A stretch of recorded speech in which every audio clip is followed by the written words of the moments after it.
Сәлем менің YouTube көрермендерім, амансыздар ма? Қалдеріңіз қалай? Сіздермен бүгін осындай керемет пияздың қабығынан жасалатын сусынмен, дәрілік сусынмен бөліскім келіп отыр.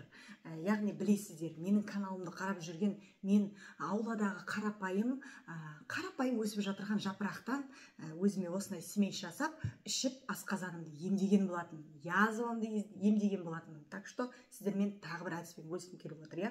Мына пияздың қабығы. Мен пияздың қабығын бұны лақтырмаймын. Ешқашан. Бұл керек. Қалай дейсіздер ғой? Пияздың қабығында көптеген витаминдер, Е, С, Д витаминдері өте көп. Витаминге бай. Біздер құр ашып лақтырып тастаймыз. Біз қаншама витаминді лақтырып тастап жатырмыз. Ол біздер белгісіз. Ерінбей менің айтқанымды жасасаңыздар, менің ішкенімді сіздерде ішіп жүрсеңіздер, менің көргенімді, яғни мен көргенімді сіздерге салып отырамын. Яғни нәтижесі болғасын видеома салып сіздерге ақпаратпен үнемі бөлісіп отырамын. Денсаулық ақпаратымен үнемі бөлісіп отырамын, иә? Менің каналыма тіркеліп қойыңыздар, ұмытпаңыздар. Видеоның соңына дейін қараңыздар. Жақсы, керемет еммен сіздермен бөлісіп отыратын боламын. Және менің осы YouTube каналымның соңғы артында видеоларым бар. Лопух жапырағынан қалай асқазанымды емдедім. Қазір енді қыс болып жатыр, күз болып жатыр, ол лопух жапырағы қазір жоқ.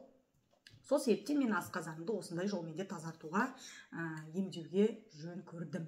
Яғни нәтижесі бар. Өзім емделіп жүргесін, сіздерге де, өзім ішіп жүргесін, сіздер де ішсін деген оймен салып отырмын. Яғни, міне, бұл пияздың қабығын мен осында салдым да, мына қайнаған суды ішіне құйдым. Бір сағат болды тұрғанына, 45 минуттай болды. 45 минут тұндырасыздар. Пияздың қабығын қайнатпаңыздар. Қайнаттыңыздар ма, бірден ол витаминді тереңдетіп етеді. Сразу жоғалтады витаминді. Мен сіздерге қарапайым жолмен, үнемі қарапайым сөзбен түсіндіріп отырамын, байқайсыздар ғой да.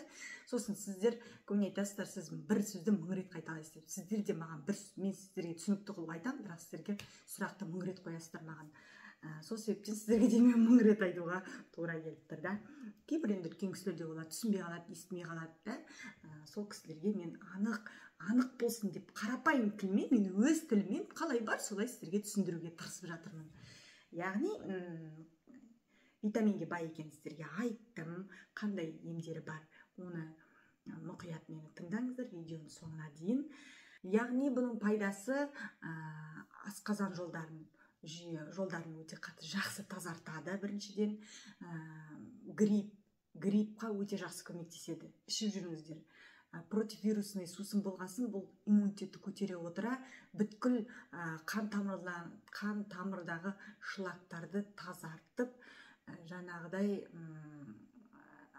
қаныңызды жақсы айналдырады. Және геморройға жақсы көмектеседі. Белсіздікке жақсы көмектеседі. Геморрой, белсіздік, мұқият болыңыздар, барлығына жақсы көмектеседі. Ас қорыту жүйелерін түшкіріп, пішқырып бастап жүрсеңіздер, бірден ішіңіздер. Мен айтпаймын сіздерге тек қана ауырып жүргенде іш деп, ауырмай жүргенде де ішіп жүріңіздер. Бұның ешқандай зияны жоқ. Тек қана ішуге болмайды. Қандай жағдайда? Аяғыңыз ауыр болған жағдайда, балаңызды емізулі балаңыз болған жағдайда, және төмен қан қысымыңыз төмен болғанда ішуге болмайды. Қан қысымыңыз өте қатты жоғары болса, осы сусынды ішіңіздер, өте жақсы пайдасын көресіздер. Енді көптеген ауруларға ем, менің тағы да осы пияздан жасаған сместарым менің YouTube каналымда бар, қарасаңыздар болады. Даже көзге де, катарактыға да барлығына пайдалы ондай видеолар менде бар. Енді қыздар, бұл бактерия барлығын жақсы өлтіреді. Енді тағы да бір айта кететін, менде осындай флакон бар, қазір бітті.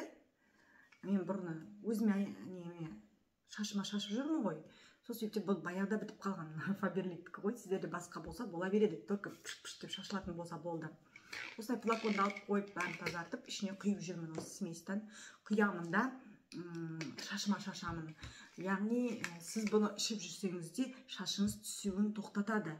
түсуін тоқтатады. Яғни шашып жүрсеңіздер де өте жақсы, керемет бірден эффектісін пайда болады.